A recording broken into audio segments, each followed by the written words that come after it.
APS Education Plusന്റെ പുതിയൊരു സെഗ്മെന്റിലേക്ക് എല്ലാവർക്കും സ്വാഗതം.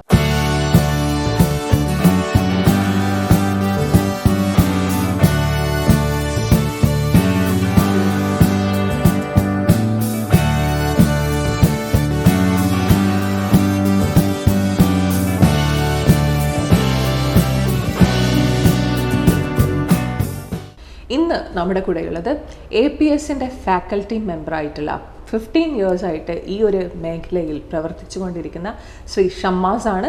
അദ്ദേഹത്തെ സ്നേഹാദരങ്ങളോടെ സ്വാഗതം ചെയ്യാം. അപ്പം നമുക്ക് വളരെ കോമൺ ആയിട്ട് നമ്മൾ CA കുറിച്ച് കേൾക്കാറുണ്ട്. വളരെ ഫെമിലിയർ ആണ്. CA പഠിക്കുന്നവരും പഠിപ്പിക്കുന്നവരും ജോലി ചെയ്യുന്നവരൊക്കെ ഫെമിലിയർ ആണ്. പക്ഷേ എന്താണ് ഈ ഒരു CMA ഇന്ത്യ എന്ന് പറയുന്നൊരു സംഭവം? അത് എങ്ങനെയാണ്, അതിൻ്റെ ഒരു പ്രത്യേകതകൾ എന്തൊക്കെയാണ് അതിൽ ഉള്ളത്? CMA എന്ന് പറയുന്ന കോഴ്സിൻ്റെ ഫുൾ ഫോം ആദ്യം പറയാം. കോസ്റ്റ് ആൻഡ് മാനേജ്മെൻറ്റ് അക്കൗണ്ടൻസി എന്നുള്ളതാണ്. CMA India cost and management accountancy course India government കീഴിൽ ഒരു ബോഡി പ്രൊവൈഡ് ചെയ്യുന്നതാണ്. എല്ലാവർക്കും അറിയുന്ന പോലെ തന്നെയാണ്.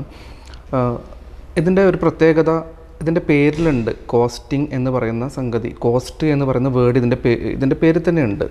അപ്പോൾ നമ്മൾ പൊതുവിൽ ഇതിൻ്റെ ഒരു ഓപ്പർച്യൂണിറ്റി അല്ലെങ്കിൽ ഇതിൻ്റെ ഒരു പ്രത്യേകത ആൾക്കാർക്ക് അറിയണമെന്നുണ്ടെങ്കിൽ ഇത് ഇന്ത്യയിൽ നല്ല ലോകത്ത് എവിടെ ആയിക്കോട്ടെ ഒരു മാനുഫാക്ചറിങ് കൺസേൺസ്, അതുപോലെ തന്നെ ബിസിനസ് സ്ഥാപനങ്ങൾ, ഈ ഒരു മേഖലകളിലേക്കൊക്കെ നമുക്ക് കോസ്റ്റ് അസർട്ടൈൻമെൻറ്റുമായി ബന്ധപ്പെട്ടിട്ട് അവിടെയൊക്കെ കോസ്റ്റ് അസർട്ടൈൻ ചെയ്യേണ്ട ആവശ്യമുണ്ട്. അപ്പോൾ ഇത്തരത്തിൽ സിസ്റ്റമാറ്റിക്കായിട്ട് എങ്ങനെ ഒരു മാനുഫാക്ചറിങ് ഇൻഡസ്ട്രിയോ അല്ലെങ്കിൽ ഒരു ഏത് സ്ഥാപനം ആയിക്കോട്ടെ, ഒരു സർവീസ് ഇൻഡസ്ട്രി ആയിക്കോട്ടെ, അവരുടെ കോസ്റ്റ് എങ്ങനെ അസർട്ടൈൻ ചെയ്യാം, എങ്ങനെ സിസ്റ്റമാറ്റിക്കായിട്ടും സയൻറ്റിഫിക്കായിട്ടും കോസ്റ്റ് അസർട്ടൈൻ ചെയ്യുന്നത് എങ്ങനെയാണ്, അതിൻ്റെ മറ്റ് കാര്യങ്ങൾ, അതിൻ്റെ മെത്തേഡ്സ് എന്തൊക്കെയാണ്, അതിൻ്റെ ടെക്നിക്സ് എന്തൊക്കെയാണ്, ഈ കാര്യങ്ങളൊക്കെയാണ് ഈ കോഴ്സിൽ പൊതുവിൽ പഠിപ്പിക്കുന്നത്.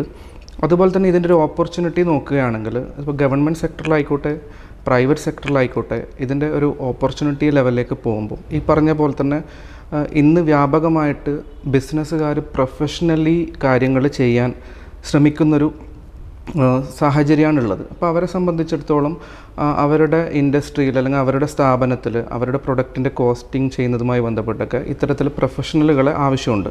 അപ്പോൾ പൊതുവിൽ ഇന്ത്യ ഗവൺമെൻറ്റിൻ്റെ റൂൾസ് വെച്ച് നോക്കുമ്പം വലിയ മാനുഫാക്ചറിങ് സ്ഥാപനങ്ങളിൽ കോസ്റ്റ് ഓഡിറ്റ് ഇങ്ങനെയുള്ള കാര്യങ്ങളൊക്കെ നിർബന്ധമുള്ളൊരു കാര്യമാണ്.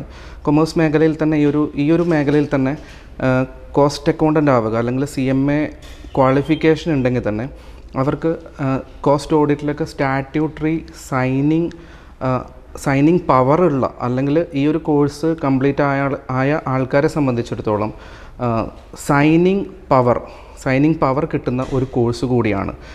നമ്മൾ പൊതുവിൽ മറ്റ് കോഴ്സുകളൊക്കെ കണ്ടിട്ടുണ്ടാകും സൈനിങ് പവറുള്ള കോഴ്സുകൾ. അപ്പോൾ ഒരു കോസ്റ്റ് ഓഡിറ്റ് എന്നൊക്കെ പറയുന്നത് ഒരു സ്റ്റാറ്റ്യൂട്ടറി ആയിട്ട് സബ്മിറ്റ് ചെയ്യേണ്ട കാര്യങ്ങളൊക്കെ തന്നെയാണ്.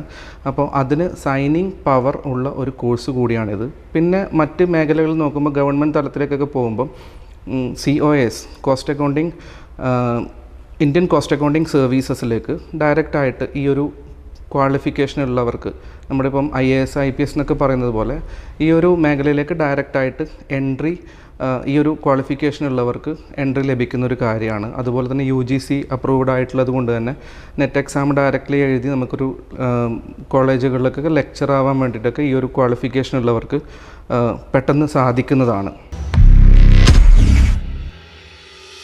അപ്പോൾ ഇന്ന് നമ്മളുടെ കൂടെയുള്ളത് ശ്രീ ഷബീർ അലിയാണ്. അദ്ദേഹത്തെ ആളുകൾക്കെല്ലാം ഫെമിലിയർ ആയിരിക്കും. കാരണം ഒരുപാട് വർഷമായി, ഏകദേശം 15ഓളം വർഷമായിട്ട് ഈ ഒരു ടാക്സ് ആൻഡ് ഇൻകം ടാക്സിലും അതുപോലെ GSTയിലും റിസർച്ച് ചെയ്തുകൊണ്ടിരിക്കുന്ന, അതിൽ വർക്ക് ചെയ്തുകൊണ്ടിരിക്കുന്ന ഒരാൾ എന്നുള്ള നിലയിൽ എത്രത്തോളം ഈ കാലത്തിന് ഇമ്പോർട്ടൻ്റ് ആണ് എന്നറിയാം. അപ്പോൾ വളരെ സാധാരണയായിട്ട് നമ്മളിപ്പോൾ ഒരു ചായക്കടയിൽ പോയാൽ പോലും ഒരു 10 രൂപയ്ക്ക് നമ്മൾ ഗൂഗിൾ പേ ആണ് ചെയ്യുന്നത്. ഇപ്പോൾ ഗൂഗിൾ പേ ചെയ്യുന്നവർക്ക് വലിയ പ്രശ്നമില്ല. പക്ഷേ ഇതൊരു ലോങ് ടേമിൽ അത് കിട്ടുന്ന ആളുകൾക്ക് ഈ ഒരു ഡിജിറ്റലൈസേഷൻ്റെ ഭാഗമായിട്ടൊക്കെ എങ്ങനെയാണ് അത് ബാധിക്കുക? എന്തെങ്കിലും ബുദ്ധിമുട്ട് അവർക്ക് ഉണ്ടാവാൻ ചാൻസ് ഉണ്ടോ? നമുക്ക് എളുപ്പത്തിന് വേണ്ടിയിട്ടാണ് ഈ ഡിജിറ്റൽ അല്ലെങ്കിൽ ഇൻ്റർനെറ്റിൻ്റെ ഡെവലപ്മെൻറ്റോട് കൂടി ട്രാൻസാക്ഷൻസ് ഒക്കെ വളരെ എളുപ്പമായി. ആർക്കെങ്കിലും പണം കൊടുക്കുകയാണെങ്കിൽ പെട്ടെന്ന് ഗൂഗിൾ പേ ചെയ്ത് കൊടുത്താൽ മതി, അല്ലെങ്കിൽ ഓൺലൈൻ ട്രാൻസ്ഫർ ചെയ്താൽ മതി. പക്ഷേ നിലവിലുള്ള ഒരു സാഹചര്യം വെച്ച് പറയുകയാണെങ്കിൽ നമുക്ക് ഒരു ഫൈനാൻഷ്യൽ ട്രാൻസാക്ഷൻ അല്ലെങ്കിൽ ഇതേപോലെ ഗൂഗിൾ പേ ഇടപാടുകളൊക്കെ കച്ചവടക്കാർ നടത്തുമ്പോൾ അതിൻ്റെ ഒരു സൈഡിൽ എപ്പോഴും ബാങ്ക് ഉണ്ടാവും. അപ്പം നമ്മൾ എന്ത് ഇടപാട് നടത്തിയാലും ബാങ്കിൽ ക്രെഡിറ്റോ ഡെബിറ്റോ എന്നുള്ള ആസ്പെക്റ്റിലാണ് വരിക. അപ്പോൾ ഒരു റെസ്റ്റോറൻറ്റിന് ഉദാഹരണമായിട്ട് എടുക്കുകയാണെങ്കിൽ അല്ലെങ്കിൽ ചെറിയ തട്ടുകടയാണെന്ന് വിചാരിച്ചു, അവിടെ ഒരു വർഷം 20 ലക്ഷം രൂപയിൽ കൂടുതൽ ബാങ്കിൽ ഇടപാട് വന്നു കഴിഞ്ഞാൽ തന്നെ അവർ GST എടുക്കാൻ നിർബന്ധിതരായി. നിയമപ്രകാരം GST രജിസ്ട്രേഷൻ മാൻഡേറ്ററിയാണ്. അപ്പോൾ അഥവാ GST രജിസ്ട്രേഷൻ ഒന്നും നടത്തിയിട്ടില്ല, ഒരു വർഷം ഇയാളുടെ ബാങ്ക് അക്കൗണ്ട് നോക്കുമ്പോൾ 80 ലക്ഷമോ 1 കോടിക്ക് അടുത്ത രൂപയൊക്കെ ട്രാൻസാക്ഷൻസ് വന്നു കഴിഞ്ഞാൽ നാളെ ഇയാളെ എന്തെങ്കിലും തരത്തിൽ എന്തെങ്കിലും ഒരു ആവശ്യത്തിന് ഡിപ്പാർട്ട്മെൻറ്റിൽ നിന്ന് വിളിപ്പിക്കുകയും മറ്റോ ചെയ്തു കഴിഞ്ഞാൽ ആദ്യം ചോദിക്കുന്ന ഡോക്യുമെൻ്റ് ബാങ്ക് സ്റ്റേറ്റ്മെൻ്റ് ആയിരിക്കും. അപ്പോൾ ഈ ബാങ്ക് സ്റ്റേറ്റ്മെൻറ്റിൽ വന്ന എമൗണ്ട് ഇയാളുടെ ഇടപാടുമായി ബന്ധപ്പെട്ടതല്ല എന്ന് പ്രൂവ് ചെയ്യാൻ ഇയാൾക്ക് ഒരിക്കലും പറ്റില്ല. അപ്പോൾ സ്വാഭാവികമായിട്ടും ഇങ്ങനൊരു കുറി വരുന്നത് 2-3 വർഷത്തിന് ശേഷമാണെങ്കിൽ ഈ 3 വർഷം മുമ്പുള്ള ഒരു എമൗണ്ടിന് ടാക്സ് കണക്കാക്കിയിട്ട് അതിൻ്റെ ഇൻട്രസ്റ്റും പെനാൽറ്റിയും കാര്യങ്ങളൊക്കെ എന്ത് ചെയ്യേണ്ടി വരും, അടക്കേണ്ടി വരും. അത് GSTയുമായിട്ട് ബന്ധപ്പെട്ട ഒരു വിഷയം. പിന്നെ ഇതിൻ്റെ ഇൻകം ടാക്സിൻ്റെ ആസ്പെക്ട് എന്താണെന്ന് വെച്ച് കഴിഞ്ഞാൽ ഒരു നിശ്ചിത ടേൺ ഓവറിൻ്റെ കൂടുതൽ വന്നു കഴിഞ്ഞാൽ ഇയാൾ ഇൻകം ടാക്സ് റിട്ടേൺ ഫയൽ ചെയ്യണം എന്നുള്ളത് മാൻഡേറ്ററി ആണ്. പ്രത്യേകിച്ച് ഒരു കച്ചവടക്കാരനെ സംബന്ധിച്ചിടത്തോളം 60 ലക്ഷം രൂപയിൽ കൂടുതൽ ടേൺ ഓവർ വന്നു കഴിഞ്ഞാൽ അയാൾ ഇൻകം ടാക്സ് റിട്ടേൺ എന്ത് ചെയ്യണം, ഫയൽ ചെയ്യണം. പിന്നെ രണ്ടാമത്തെ കാര്യം, ഈ ബാങ്കിൽ വന്ന പൈസ നമുക്ക് ക്യാഷായിട്ട് ഡ്രോ ചെയ്യാൻ വേണ്ടി പറ്റും.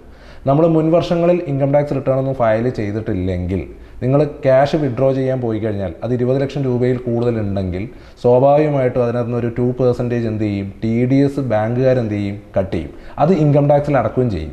അപ്പോൾ ഇൻകം ടാക്സുകാർ ആ വർഷം നിങ്ങളുടെ അടുത്ത് എന്ത് ചെയ്യണമെന്നില്ല, ഇതുമായിട്ട് ബന്ധപ്പെട്ട കൊറീസ് ഒന്നും ചോദിക്കണമെന്നില്ല. പക്ഷേ 1-2 വർഷം കഴിഞ്ഞിട്ട് നിങ്ങൾ ഇന്ന വർഷത്തെ ഇൻകം ടാക്സ് റിട്ടേൺ ഫയൽ ചെയ്തിട്ടില്ല, അതെന്തുകൊണ്ടാണ് ചെയ്യാത്തതെന്ന് പറഞ്ഞ് ഫ്യൂച്ചറിൽ നോട്ടീസ് വരാൻ ചാൻസ് ഉണ്ട്.